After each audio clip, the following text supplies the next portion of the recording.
এই মৃত্যুদণ্ড কার্যকর করার দায়িত্ব মুসলমানদের শাসকের। এই মৃত্যুদণ্ড কার্যকর করার দায়িত্ব মুসলমানদের আদালত এবং বিচার ব্যবস্থা। আল্লাহ না করুন মুসলিম শাসকরা মুসলমানদের বিচার ব্যবস্থা যদি নবীর দুশমনকে প্রকৃত তার অপরাধ অনুযায়ী শাস্তি প্রদান করার পরিবর্তে তাকে আশ্রয় এবং প্রশ্রয় দেওয়ার চেষ্টা করে, আর সেক্ষেত্রে নবীর কোন আশিকে রাসূল উম্মত যদি সাহাবী সাদ ইবনে আবি ওয়াক্কাসের আদর্শের অনুসরণ করে নবীর দুশমনকে খতম করার জন্য উদ্যত হয়, এটা মুসলমান শাসক এবং বিচার ব্যবস্থার ব্যর্থতা।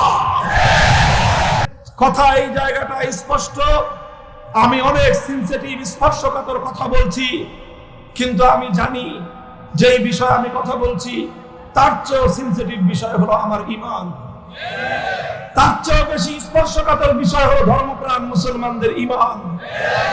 কাজে ঈমান রক্ষা করার কথা আমাদেরকে বলতেই হবে। আমরা এই কথা হাইড করে যেতে পারবো না।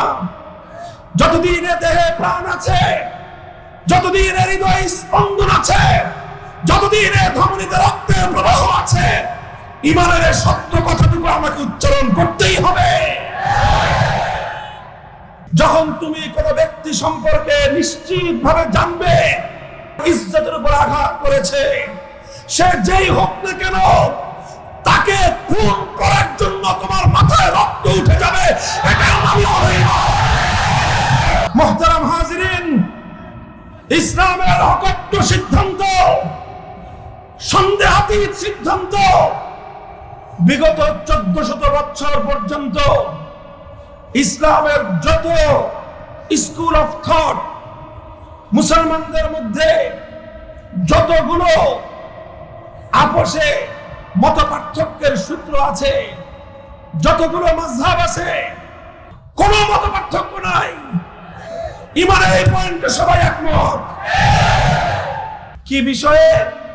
আসমান এবং জমিনের মধ্যখানে সে হলো এই পৃথিবীতে সবচেয়ে বড় নরাধম, সে হলো সবচেয়ে বড় অপরাধী। সাতমে রাসূল মানব সভ্যতার ঘৃণ্যতম দুশমন, বিশ্ব মানবতার সবচেয়ে বড় দুশমন। এটা আমাদের ঈমান, এটা আমাদের আকীদা।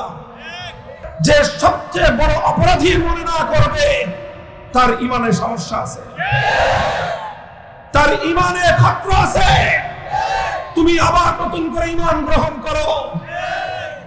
সুতরাং যে সবচেয়ে বড় অপরাধী, তার শাস্তিও কি বলেন? অপরাধ যেমন গুরু, শাস্তিও কি গুরু। অপরাধে লঘু শাস্তি, এটা কোনোদিন গ্রহণযোগ্য হতে পারে না।